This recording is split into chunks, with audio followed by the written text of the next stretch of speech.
All right, episode 15, Lazarus. Now, this episode borrows pretty heavily from Quentin Tarantino. We get lines like, "We'll be looking up at the same stars," and she's like, "Same stars, baby." And then he runs into the bank and he's like, "I'm gonna execute all of you," instead of "I'll execute every last motherfucking one of you," or whatever.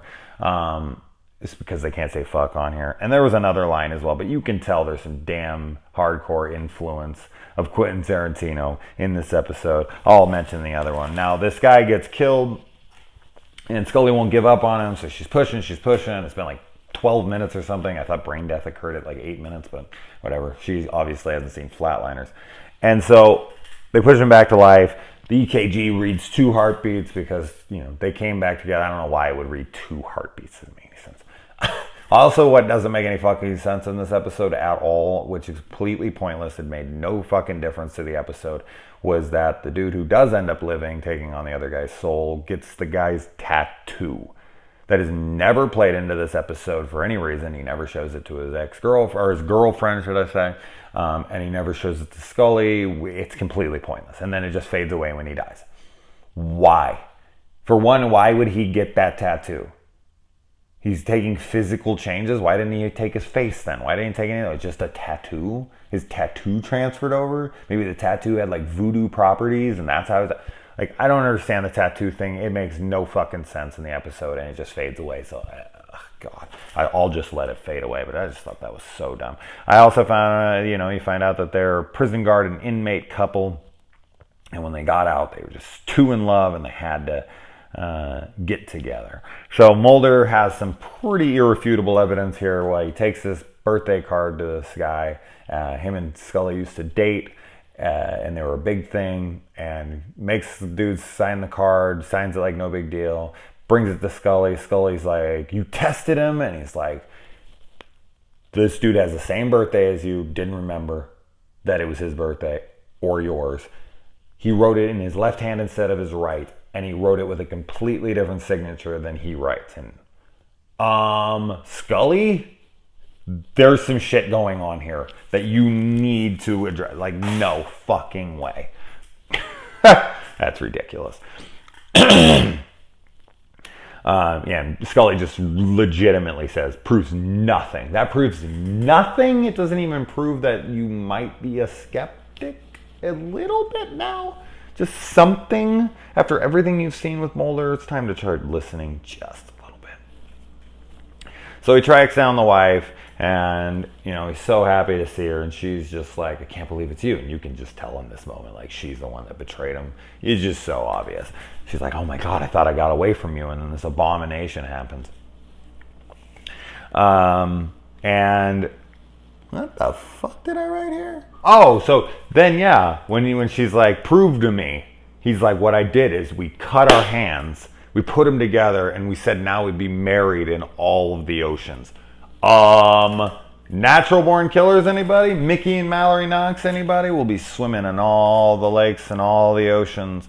Like, dude, if anyone thinks that, like, oh, it's just coincidence, came out the same year, there is no way in hell this is a coincidence. This is an outright thievery. And Quentin Tarantino wrote the Natural Born Killer script way before this episode. So it was not him on the other side of things. He sold it to freaking Oliver Stone way before this. How he got a Reservoir Dogs made, right? Anyway. So he doesn't know that the body he's in has diabetes. That's a big fucking no. That sucks, man. Imagine taking over a body and then finding out it had some shitty thing going on in it. Like, haha, have fun with that. I have fucking AIDS or something. So yeah, it betrays him, and then they want $1 million for Scully. This is so dumb. Shoot him, shoot Scully, take the $100,000 that you have, because that's how much they said that they got from the robberies that they did, and leave.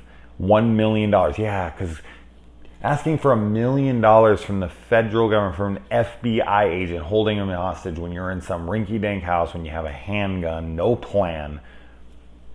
Fucking brilliant. Stupid ass people, dude. You have $100,000. Go fly over to Thailand with $100,000. You will live like royalty for the rest of your fucking life. although she's a convict, so she'd have to like sneak herself out of the country. But for 100 grand, she could get out of there. This lives in a time where they can't trace phone calls or cell phone calls. Like when Mulder sees that it's Scully's cell phone, he's like, "Fuck, forget it. We can't trace it." And it's like, "Oh my God, you're on a cell phone now." They trace your call the second that you call. It's already traced. They're like, "Oh, so we see. I've done it. I've called the 911. I've called emergency services on my cell phone." And they're like, as soon as they pick up the phone, they're like, "What's the emergency?" And I tell them, and they're like, "All right, so we see that you're at." Like they instantly see where you're at now. So completely different than it once was. And so the cops are looking door to door because they find out that there's a plane taking off in that vicinity. So they kind of search that area. They blanket the area, and they go door to door like salesmen, which is pretty smart. And then the dude fakes like he's dead, gets the girl, freaking kills her, and then he ends up dying himself. And Scully at the end is just too scared to believe yet again. It's kind of like she doesn't know if she wants to believe. And that's kind of how she left off in that Beyond the Sea episode as well. Like she's such a skeptic. She's like me. She doesn't believe in shit. And to be seeing all this proof, it'd be so hard for me to accept. It'd be very similar, but I would break probably faster than Scully. But she's a lot smarter than I am, so I don't know. But overall, it's an okay episode. I liked a lot of the Natural Born Killer nods and whatnot, but it's fine. I don't love it, but I definitely don't hate it by any means. I watched half of Young at Heart, which I'll finish probably later tonight, but outside of that, that's all I've watched in the last couple days. I've been super busy, so anyways. All right, guys.